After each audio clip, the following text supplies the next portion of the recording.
Welcome to Conservation Nation. I'm your host, Gabriella Hoffman. In our series, we travel the country to highlight conservation in action. In these next couple of episodes, join me on a road trip as we traverse Utah and Arizona to see some of America's finest treasures, our public lands.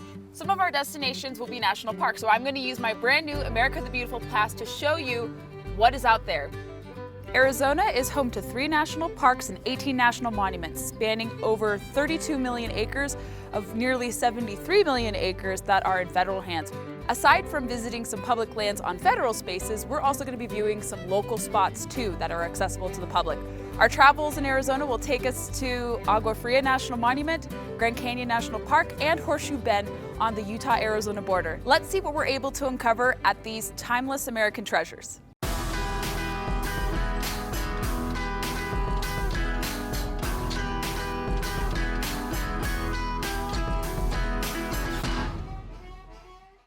No trip to Arizona is complete without a visit to the granddaddy of them all, the Grand Canyon National Park behind us.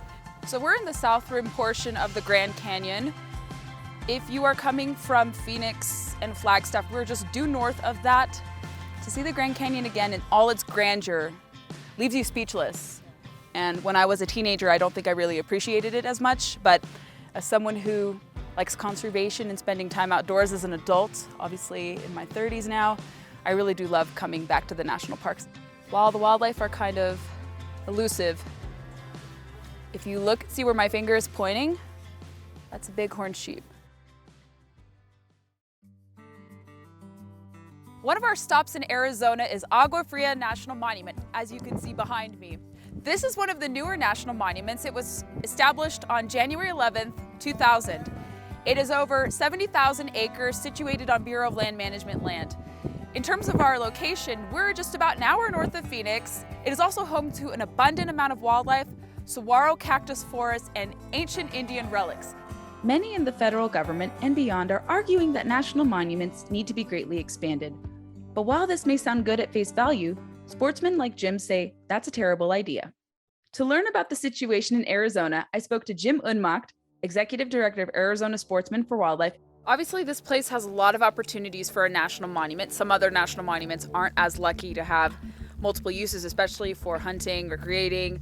What happens if national monument designations become weaponized? What does it do to sportsmen like you?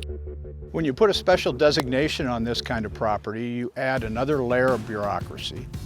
You add more rules and regulations. You negatively impact the ability of our wildlife agency to manage what they are statutorily charged to do. We've got 18 national monuments in Arizona, and there's already arguments for more from a number of people. We don't believe that we need any more because only 23% of Arizona's land is available to the public without federal government overview or restrictions on it. We also paid a visit to Monument Valley Navajo Tribal Park to admire the red rock structures made famous by Hollywood films like Forrest Gump. We figured we would stop here to pay our respects, come check it out, see what it's all about, because it is really unique and diverse. We returned to Phoenix to talk to Arizona Game and Fish Department Commissioner Kurt Davis to get his take on the national monument issue. And Arizona is home to 18 national monuments. What is Arizona's contention with kind of a writ large proposal for national monument expansion? You can target antiquities for protection, which everyone would support, but you don't have to take out hundreds of thousands of acres to protect a 1 acre antiquity. And again, it goes back to they don't have the resources to manage those monuments. So what do? You close off access because then you can manage less. That's not good for the wildlife. That's certainly not good for the landscape. If you go back to shutting down the timber industry, now we have some of the largest wildfires in the country, wiping out wide swaths of critical habitat. We conclude our tour of Arizona at Horseshoe Bend in Page, a city on the Utah-Arizona border. Horseshoe Bend is quite infamous on social media. It's a very popular Instagram spot, but it is also known for its natural beauty and the Colorado River meandering its way through. So we're gonna go take a brisk little hike and see what it's all about. This is cool. I mean, it looks better in person than in Instagram, of course.